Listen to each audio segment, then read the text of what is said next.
Hey guys, Joe here doing another video. Thank you guys so much for coming and checking it out. Really appreciate that. Maybe consider getting subscribed, hitting the Amazon affiliate links, doing the join, all that good stuff.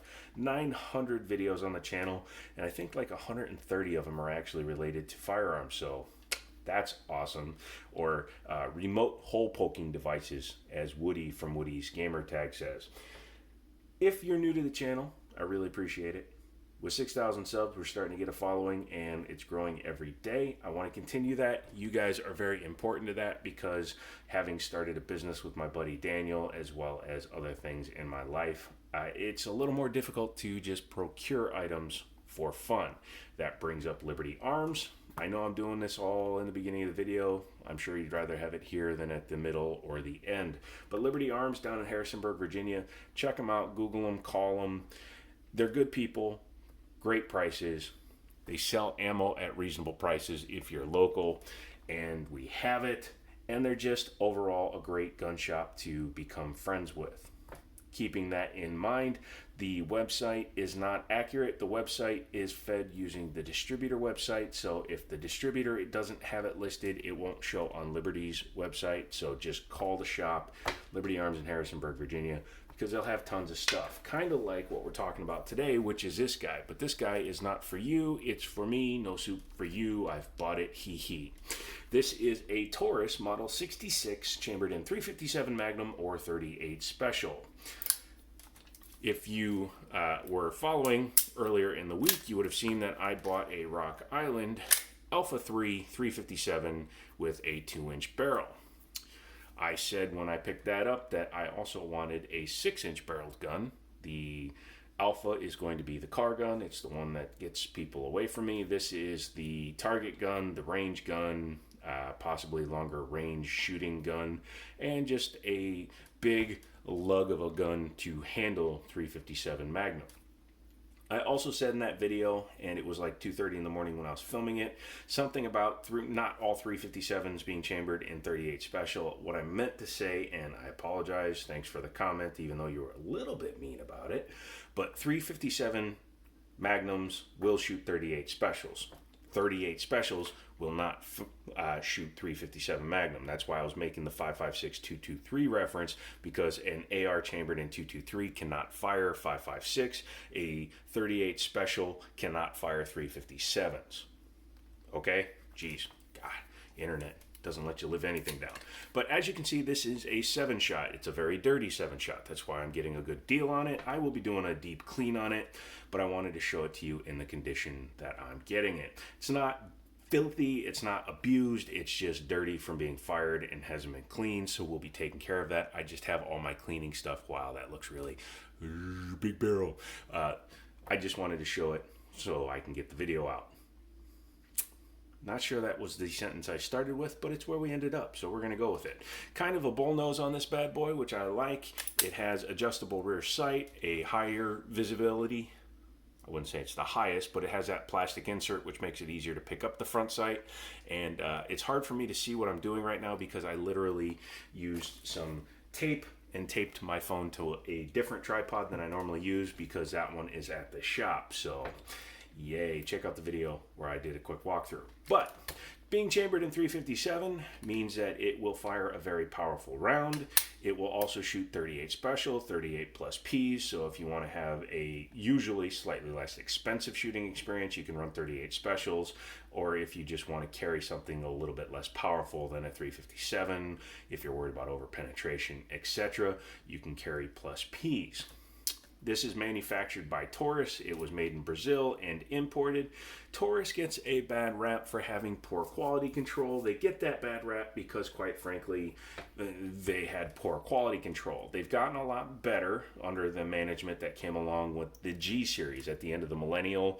PT111s, they switched over to the G moniker, the G2C, the G3, the G3C, now the GX4s. Quality has come way up. However, the PT92, which was the Beretta clone, and the revolvers have always been pretty decent if you take care of them. And this one, aside from being dirty, seems to have been taken care of. It's a much cheaper version of the 686. The Smith & Wesson 686 is, hundreds more. Not just dollars more, hundreds more, especially for one with adjustable sights, all that stuff. And being able to hold 7 rounds is pretty fun, and doing that is fun. Obviously, I wouldn't do that all the time, but then again, it's my gun, so I can do whatever I want. It is double action or single action. So double action, you can see when you pull it, it does the cylinder and drops the hammer. Or you can start it in single action, which pulls the trigger all the way to the rear. I mean, it's basically touching the rear of the frame, and then you just almost no pressure at all. The sights, again, being adjustable, should be pretty easy to pick up. We'll see how it runs when I'm out at the range. I think I'm going to take this and the the Alpha 3 as well as my Glock 34 out to the range this weekend, because I haven't shot the 34, even though I've stippled it and I'm putting a trigger in it, and I want to shoot this next to the 2-inch just to show you on video the difference between the two guns. Has a swing out cylinder with a push forward release mechanism, some pull back. Obviously, there are some guns that have a trapdoor, like my Ruger Wrangler. This one just is your standard push forward, spin the cylinder out. It's on a bridge, has a nice ejector rod.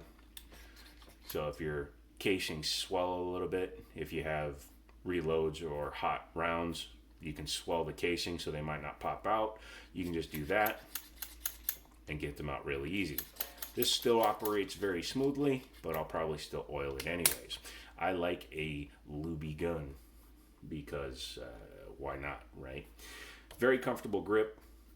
Has a Taurus emblem in it, but it feels very much like a Hogue grip, so it's probably a Hogue grip manufactured for Taurus. Just your standard spurred hammer. Obviously has your transfer bar, so you can't accidentally fire the gun with the hammer in the down position. If you strike it, it should be safe against an accidental discharge.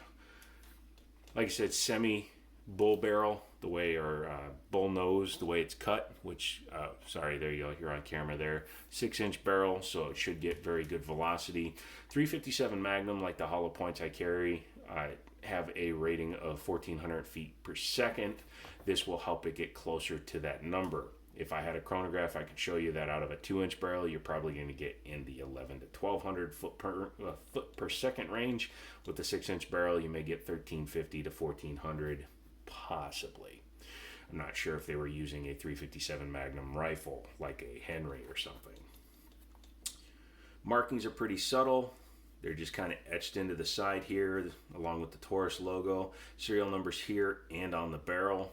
I believe that's because this is actually removable if you have the right tools. I would never try to remove a barrel myself because they're clocked to the cylinder. So if you were to adjust it and kind of pull it out of center, you could change your accuracy. So keep that in mind.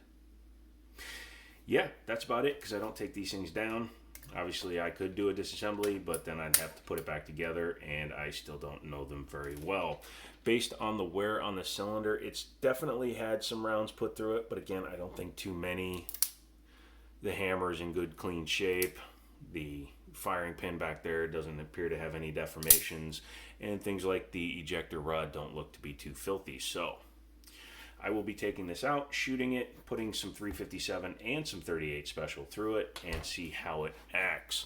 If you like this video, give it a thumbs up. I'd really appreciate it. Use my Amazon affiliate links. Do all that good stuff. Contact Liberty Arms. Say, hey, Joe was messing with that thing. Do you have any more?